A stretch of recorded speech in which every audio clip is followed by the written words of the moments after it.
Hey everyone, Duke here, and as you may have seen in the TWAB today, Legendary Shards are going to be getting removed from Destiny 2.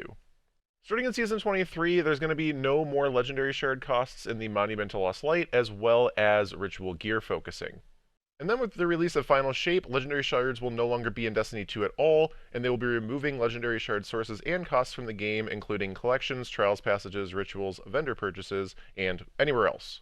Importantly, there's not going to be any currency exchange for any Legendary Shards you have, so basically this video is going to go over any ways that we can potentially prepare for this and use our current Legendary Shards to get some materials and things that we may want to use in the future once Legendary Shards are gone. First, we have the materials exchange at Rahul. He sells directly for Legendary Shards, Enhancement Prisms, Enhancement Cores, as well as Ascendant Alloy. Now the thing with these is they all have a limited amount that you can buy during a given week. Enhancement Prisms, you can buy 1. Ascendant Alloy, you can buy 1. And then Enhancement Cores, you can buy 5 a day. So it's going to take a little bit to spend all of your shards on these. And honestly, like 400 Legendary Shards for a Prism, unless you have just a crazy amount, not super worth it or too crazy.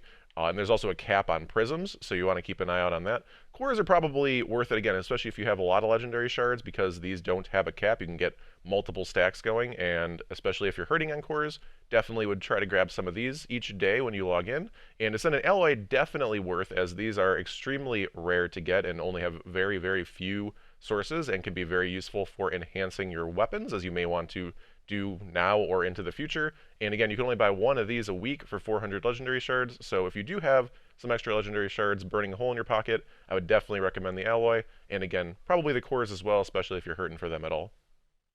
Also, if you're ever hurting for Glimmer, and some of these ways that we're going to use our Legendary Shards may use some Glimmer, you can spend Legendary Shards directly here for Glimmer, so this is going to be another way to use your Legendary Shards pretty quickly and get some Glimmer back. I would also, at the very least, recommend staying capped on Glimmer, especially as we get to the point of removing Legendary Shards as a whole, because Glimmer is going to become even more important then.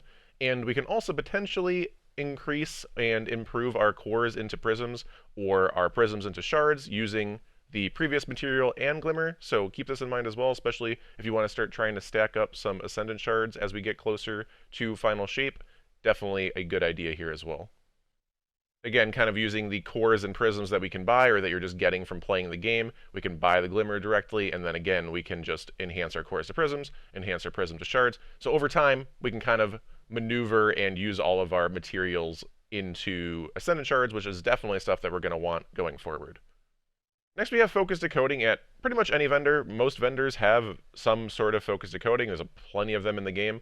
And if you have a bunch of engrams at any specific vendor and some weapons that you may want that they can decode into, definitely would recommend using some and trying to get some weapon rolls that you are looking for. Again, you need the engrams and you need Glimmer, but we just talked about how you can get Glimmer.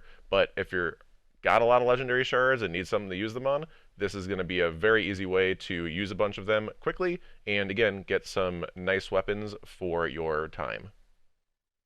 In a similar vein, both Banshee and Zur selling legendary weapons as well as armor each week are definitely some things you may want to look into in terms of the roles that they have, but also not only that, but looking at weapons that you may not have craftable that you can purchase. Because I've talked about this in the past, but any weapon that both of these people sell, you can buy copies of them and then potentially use any extra of the deep side harmonizers that you have or get into the future to make them craftable. Again, even if it's not a weapon that you're super interested right now, if you have a little bit of extra vault space to use, or if you just, again, might think about wanting to craft these into the future, you can use some of your Legendary Shards now to buy these, store them in your vault, and then potentially down the line use deep side harmonizers on them to make them craftable.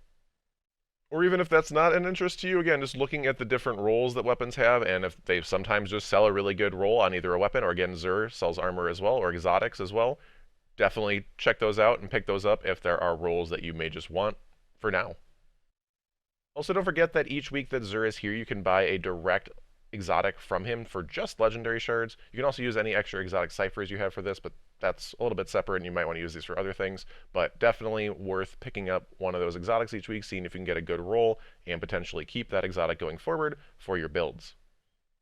A pretty basic one here, but if you don't already have a decent chunk of raid flags, you can always come to Hawthorne and buy some raid flags from her. Again, this isn't going to spend a ton of legendary shards, but you can definitely at least spend a few, have a couple hundred saved up with your legendary shards so that you don't have to spend Glimmer later. Again, Glimmer is going to be a very, very important resource once legendary shards are gone, so going to be a little easier if you can just stack up now, have a bunch of raid banners, use up some legendary shards, good to go.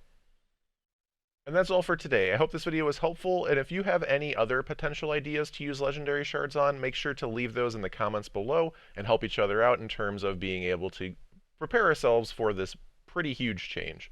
And as always, thank you so much for watching, and have a wonderful day.